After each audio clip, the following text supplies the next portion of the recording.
So as I mentioned earlier, Dalton was not completely correct when he said that all atoms of a given element have the same mass.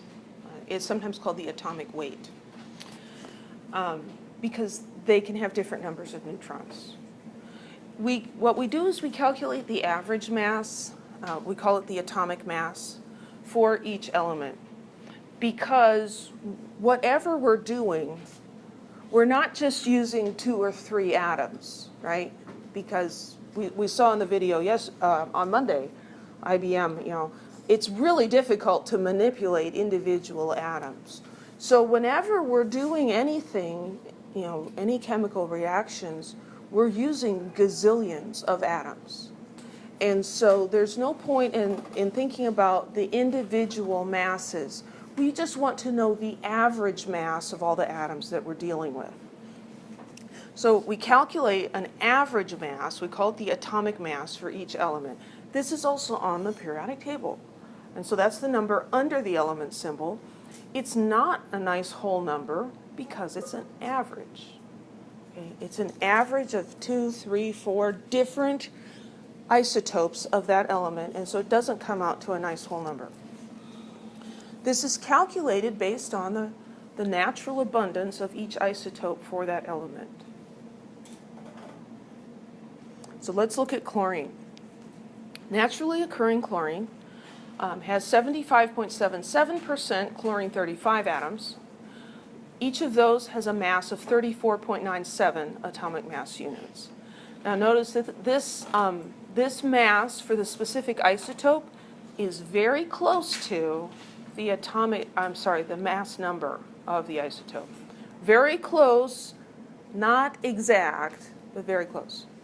And the rest of it, 24.23% of the chlorine, is chlorine-37, and those have a mass of 36.97 atomic mass units.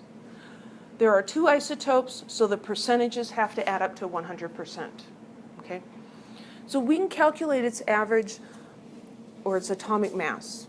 And normally when we do an average, we take the mass of each thing and we add them up and we divide them by the number of things. Well, when you're dealing with gazillions, that doesn't work because there's not time in your lifetime to do that. So we use a weighted average. So we take the percentage, we take the percentage and we express it in a decimal form. So we take the percentage and divide by 100. So we get 0.7577. And we multiply that by the mass of that particular isotope. That gives us a number. And we take the percentage of the other one, expressed as a decimal, the percentage is divided by 100, so we get 0.2423, times the mass of that isotope. That gives us a number. And then we add those all together, and that gives us the average atomic mass for a sample of chlorine. A sample of chlorine, the average mass of chlorine atoms is 35.45 atomic mass units. But no chlorine atom actually has that mass. They're all a little more or a little less. But this is the average, and the average is what's useful. Any questions?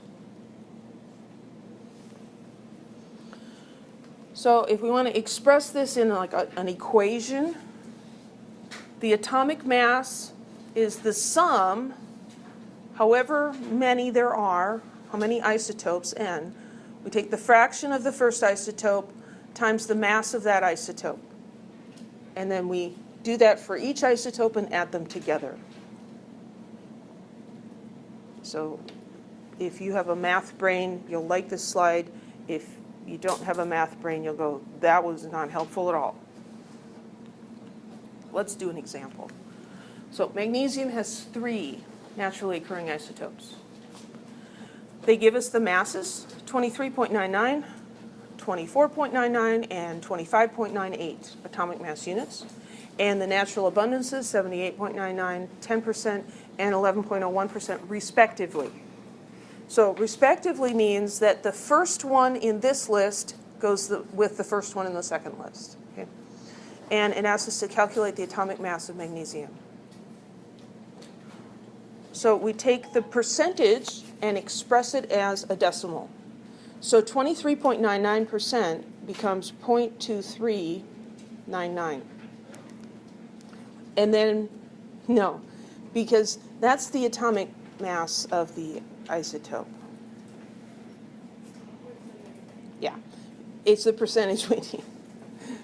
Okay, 0.7899. So 78.99%, we express that as a decimal, and then we multiply by the mass of that isotope, 23.99 atomic mass units.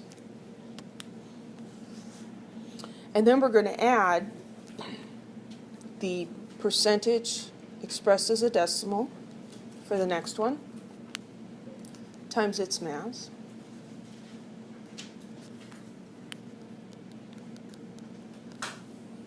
And then the third one, 0.1101 times its mass, 25.98 AMUs.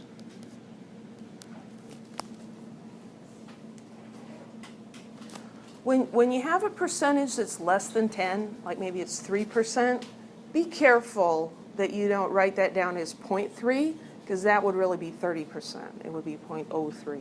Now you just get your calculator out and just string them all together. 0.7899 times 23.99 plus 0.1000 times 24.99 plus 0.1101 times 25.98 equals. Okay, so my calculator is giving me, of course, this long, messy number. 24.309099, and that would be atomic mass units.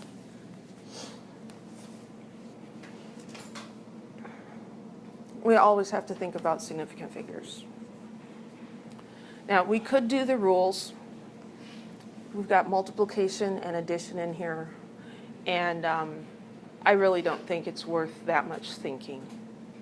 So what I would prefer to do is all of these had 4 significant figures, and these individual atomic masses had 2 decimal places. And so I think it's most appropriate to round it right there. I am not going to try to trick you on sig figs in atomic masses. Not going to.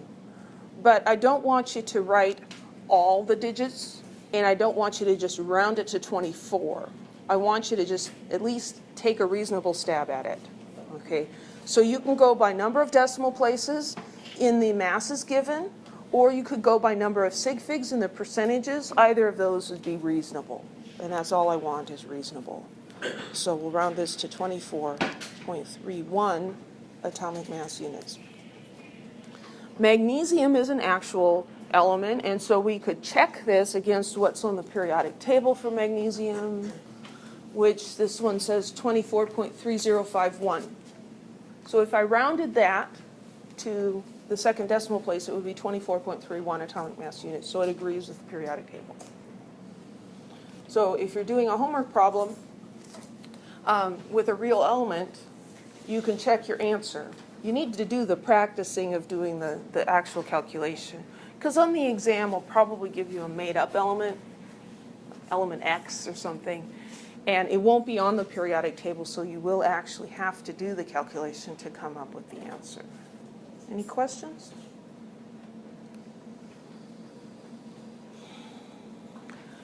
How do we find out the masses and how many, what percent is this isotope and the other isotope? We use a technique called mass spectrometry. And this is a technique that separates particles according to their masses. And so the sort of result that you would get from a mass spec would be something like this. You'd have an intensity of signal, and you would have these separated by mass. And so here's chlorine 35 and chlorine 37. And we can tell by the difference in height here what the relative percentages are. So we know that this one plus this one has to add up to 100% of the element. And so based on those sizes, you can figure out the 99% abundance, and that's how it's done experimentally. This is how a mass spec works.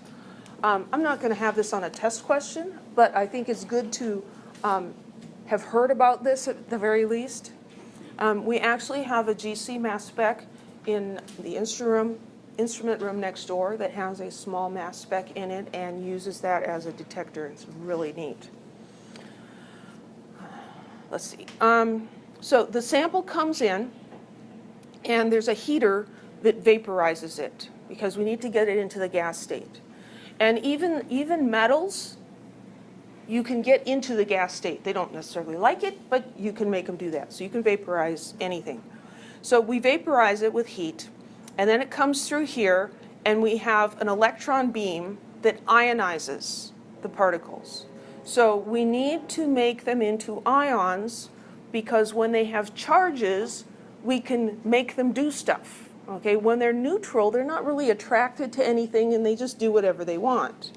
So this electron beam puts electrons on them and gives them a charge. Now we can use electric fields to accelerate the particles because negative charges will be attracted to positive plates. And so we can say, hey, come here, and we get them to come at us at the plate faster, and we send them through a slit. And then they go in here where there's a magnetic field. And the magnetic field is going to separate the particles based on their mass to charge ratio. So a more massive particle is not going to be deflected as much. So they're wanting to go in a straight line, but this magnetic field is deflecting them.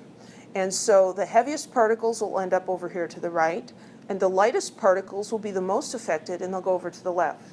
And so we can separate them based on their mass to charge ratio. Any questions? Of course, you know, the actual doing of it is way more complicated than that, but we don't need to know that now.